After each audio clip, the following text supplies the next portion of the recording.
Hello and welcome to my channel, Beautiful Joy Network, and I'm your host, Joy. Thank you for stopping by. Today, I just want to talk about a subject that it's probably a very sensitive and it's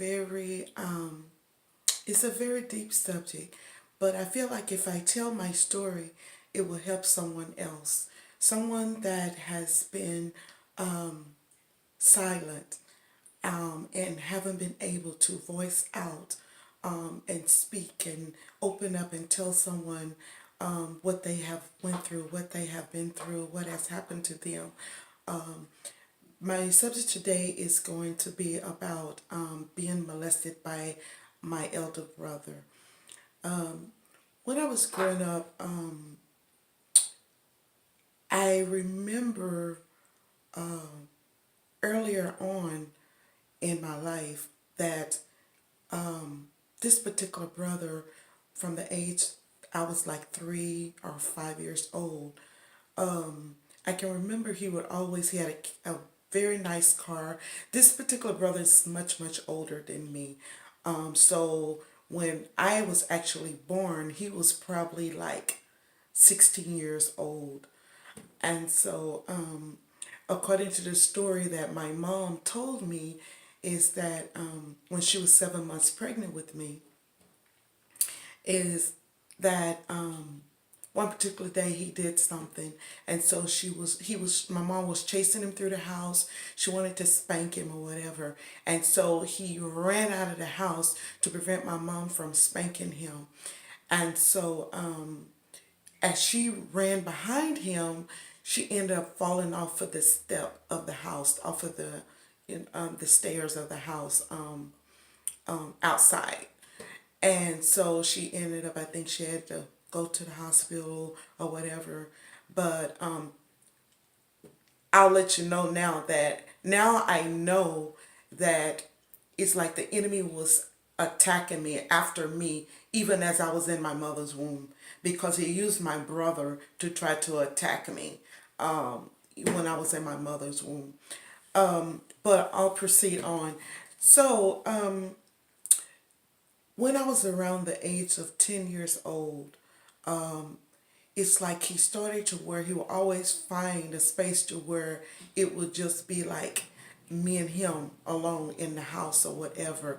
And so between that, around that age, 10 years old, a lot of young girls, they're getting their breasts, they're forming, they're still very small, but they're getting their breasts, they're coming out or whatever.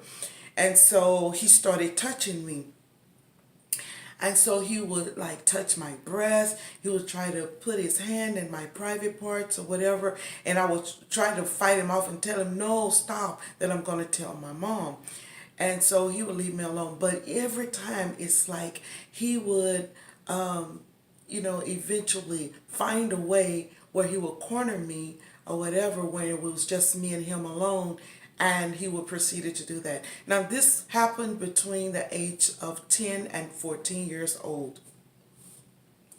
So he proceeded on, like I said, throughout the years. Anytime that he would get the opportunity, he would touch me, he would fondle me, or whatever.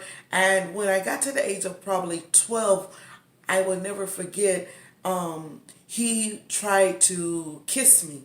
So I was fighting him. He was just like shoving his tongue in my mouth and everything. And I was fighting him and gagging and everything. And so, like I said, it proceeded on. Anytime he would find a way to corner me somewhere, to touch me, touch my breast, try to kiss me, put his hands to fondle me in my private parts or whatever. And so I was afraid from day one to tell my mom. Not the fear that she would not believe me, but I was afraid that it would break her heart. So at that age, I was very sensitive and didn't want anything to break my mother's heart. And so therefore, I kept silent. I didn't tell anybody. And so as I grew up or whatever, and I ended up leaving my mom's house, finishing high school, leaving my mom's house to go to college or whatever, you know, it's just something that I kept to myself. I told nobody. I told nobody. I had my children, I got married, and I told nobody. I kept it to myself. But anytime I would like go, when we had family functions and I would see him, I would keep my distance because I still had fear in me toward him from when I was a child. So I would distance myself. I was uncomfortable being in a room with him. I was uncomfortable even talking to him. It just made me so uncomfortable. And I would always have flashbacks as to what he did to me when I was a child. So, therefore, it's like I always found excuses when I knew he would be around.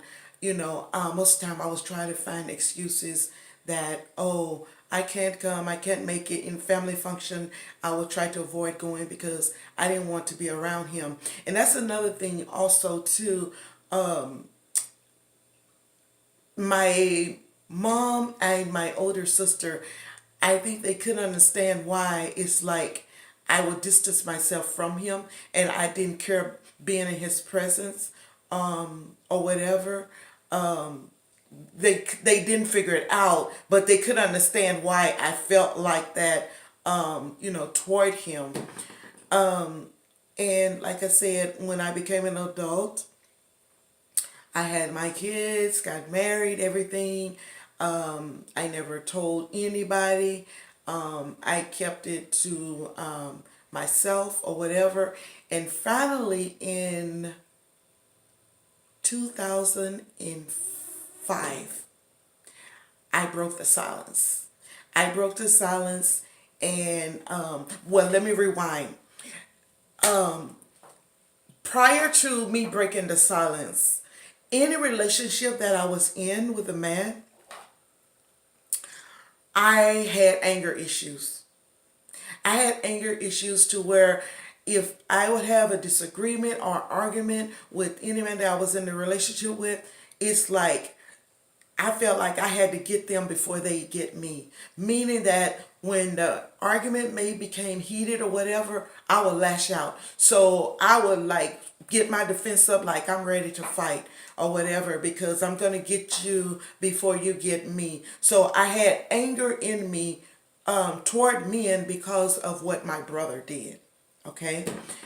And so, like I stated, finally in 2005, I felt comfortable enough to open up and tell my husband that I was married to at that time because that husband that I was married to, my husband at that time, let me say, he was more to me of a best friend than a husband.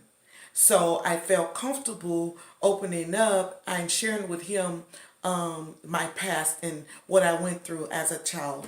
So when I broke the silence and I told him or whatever, he was very, very supportive or whatever of me. And so after I was able to open up and tell him, then it made it easier for me to open up and tell someone else. So the first person that I told after telling him was my younger sister. And so my younger sister was like, wow, she didn't know that. And so she proceeded on to tell my older sister, who was like the oldest of all. And so my oldest sister told my other siblings, and also the brother that did the molesting to me or whatever, or fondling or whatever you want to call it, he found out. As soon as all of my siblings found out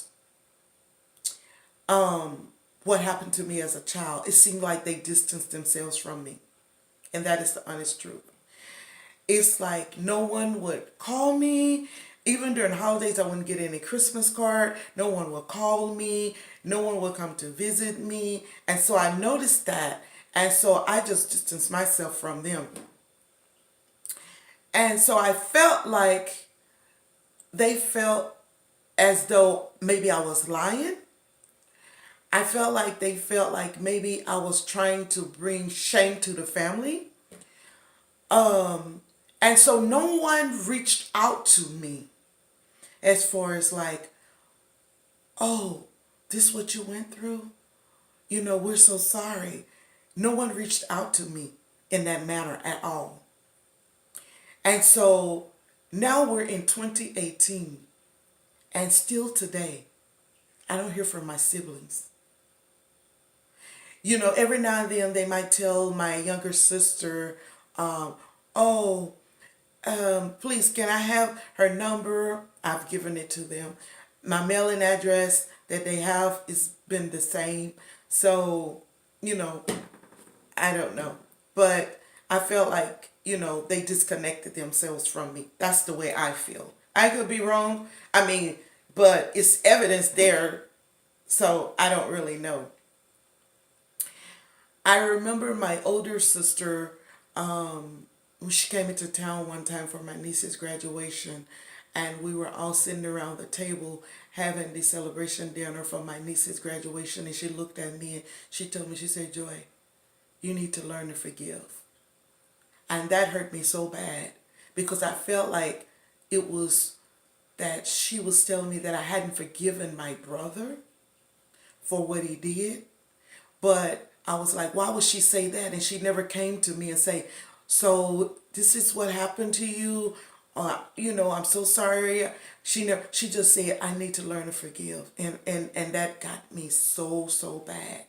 Because I had already forgiven him because, you know, my God says I have to forgive. So I had to forgive him. But I just never wanted to be in his presence. I ended up going to counseling because of this. And so that helped me so much. And so I just want to tell anyone that might have been through this or any type of sexual abuse, physical abuse, emotional abuse, get help. Reach out to someone. Look for someone that you can trust, you can talk to. Whether it's a licensed professional counselor, your pastor, a friend, a relative, holding that inside, I mean, it's like a time bomb. It'll end up exploding. Because like I said, I had anger issues for years toward men to where I would lash out, want to fight them, argue, quarrel with them because of my past, because of what my brother did to me when I was a little girl. And for the longest time, up until probably 5 years ago, whenever I would think about it or I might talk about it to someone, it's like I could still taste his mouth in my mouth when he would try to shove his tongue in my mouth to try to kiss me. So I thank God for that He delivered me. I thank God that He delivered me, that I don't have that experience anymore. I thank God for, oh my God, He has been there so much for me. I mean, God is my everything. Without Him, I don't know where I would be today. So I just want to encourage someone today that you're not alone. You have a voice. Speak up. Don't hold it inside. I kept it inside for years. Like I stated, I just opened up in like 2004, 2005. I broke the silence and I spoke up as to what happened to me. And I was able to get rid of all of that anger or whatever. And I never allowed it to transfer over into the new relationship and marriage that I'm in right now today. So, like I said, I hope that this story, my story, will help someone else. To let you know that you're not alone and to seek help. Find someone that you can confide in. You know, it's just amazing that so many things that happen to different people in their childhood or whatever, and it ends up affecting them in their adult life. You know, but I'm so happy. Like I said, I'm so happy today that all those things are in my past. Healing has taken place. I just thank God for everything. And like I said, I just wanted to share my story so that maybe my story will help someone else to break the silence where healing can take place in their life, in their heart, in their spirit. I thank you all for stopping by. I thank you all for watching. Please don't forget to click subscribe, press the bell so that you will get notification next time I upload a new video. And I thank you so much, and I will see you in my next video. Smooches.